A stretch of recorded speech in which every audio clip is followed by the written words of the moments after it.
Hi, I'm Tim. Welcome to our channel and thanks for logging on. Today we're discussing a milestone watch. It's the Rolex Oyster Perpetual Submariner, reference 16803, the first generation two-tone Submariner from the mid-1980s. You can see this Gordon Gekko era Rolex Submariner and purchase it on our website. Subscribe to our YouTube channel if you enjoy these videos, and please click on the card in the upper right-hand corner of the screen at any time during this video to see our full sales listing for this watch with additional accessories included in the sale,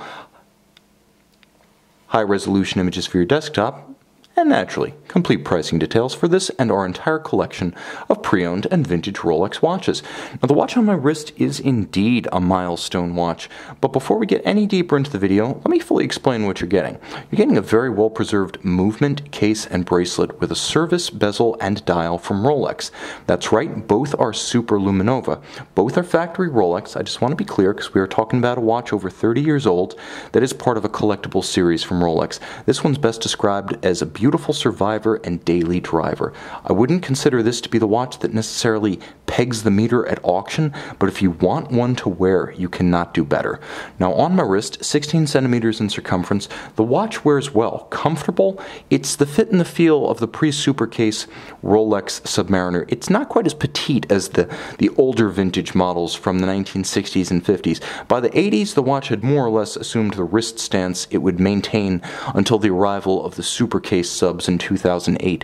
You can also see that the watch is relatively slim. Though 40 millimeters across the round of the case, it's quite compact at only 12 millimeters thick, with a generously sloped conical profile to the bezel, so it will slip underneath a dress cuff.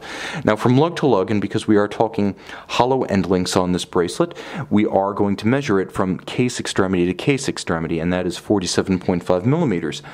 Also important to note, the bracelet is a 1985 code J11, so the year code is J11, roughly 1985, reference 93153.18. It has 493 end pieces and it's in excellent condition. So the bracelet is matched to the age of the watch approximately. It predates the serial number of the watch, which is approximately 9.5 million by a few months. The serial number of the watch corresponds to about 1986. A handsome piece. You can see that the combination of yellow gold polished down the center, contrasting against the satin finish steel polished on the flank, is so 1980s. The watch is redolent of its era, and it's not just a wonderful period piece, but it's still handsome, because Rolex does not plan for obsolescence. The watch, though again clearly a piece born of an era, is still in the collection today. There is still a two-tone steel and yellow gold sub. So in many ways, this is still an ideal companion to fly the flag for Rolex around your office. You'll also note that it features a flip-lock dive extension, so if you want to wear this over a wetsuit or a dry suit or a thick winter coat, do so with abandon. All of the original components and functions are intact. The bracelet has very little stretch in it. The tolerances are still very fine, and you'll also note that there is absolutely no trouble reading the definition of anything inscribed in the clasp. As you can see, the year code, the reference number,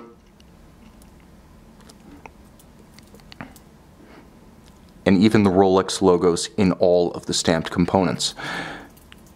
Now back to the case. The case has been minimally refinished over the year. There is some refinishing evident because the bevels on the lugs from lug to lug are variable, but the fact is on each lug there is still some evidence of the bevel remaining, meaning that it has been judiciously and infrequently refinished, as the lug volume on both sides is even and full.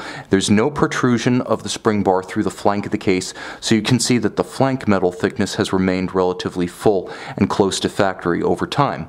Of course, hollow end links, hollow center links. You've got that characteristic Rolex rattle. If you're looking for the vintage Rolex Submariner experience, look no further. You will get it with this watch.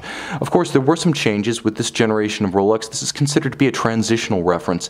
That period when Rolex went from a maker of upscale and hardy tool watches to a true standard bearer for luxury and, yes, status. And thus we had our first generation two-tone Rolex Submariner. The reference you see here, 16803, debuting in 1983, just before I was born. The watch has a yellow gold bezel, and as you can see with the service insert, it is very crisp, perfectly defined, and unmarred by scratches or scuffs. Now this is a unidirectional bezel. This generation had the unidirectional bezel. This was one of the first. It also had the sapphire crystal, so that's present and correct. No acrylic here. All of the indices, because this is a later service dial, are super luminova, and their actual appliques beneath the luminova are yellow gold, as are the hands at center. Stay tuned for the end of the video. There will be a lume shot. The dial base is gloss black and beautifully intact, as is the printing. The watch features a yellow gold crown and 300-meter water resistance like a contemporary Submariner would have. What you can't see is that it uses a somewhat older caliber variant known as 3035. Now this was the first generation high beat movement in a Rolex Submariner, so 28,800 vibrations per hour, a little bit of a slower barrel though, and 27 joules rather than the later 3135's 31. It also features a single-sided balanced cock rather than a dual-anchored balanced bridge. What it does feature is COSC chronometer status, hacking seconds, a quick-set date, the 28,800 vibration per hour beat rate.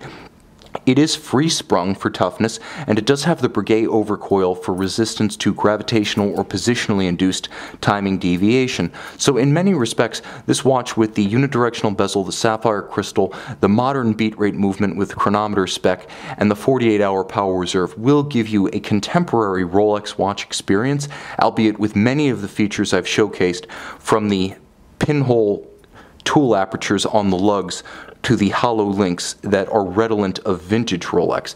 This is a watch between two worlds in a very real sense, with the service bezel and the service dial, but case, movement, bracelet, and clasp straight out of the 1980s and authentic to the period.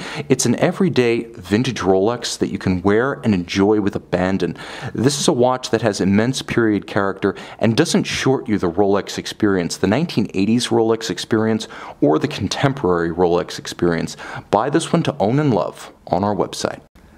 Ah, yes, vintage Rolex Submariner. The first two-tone, though you can't see it in the dark, reference 16803. As promised, this is a later Rolex factory service dial and bezel, so both are blazoned with still functioning super luminova rather than the earlier tritium appliques. See it and own it on our website.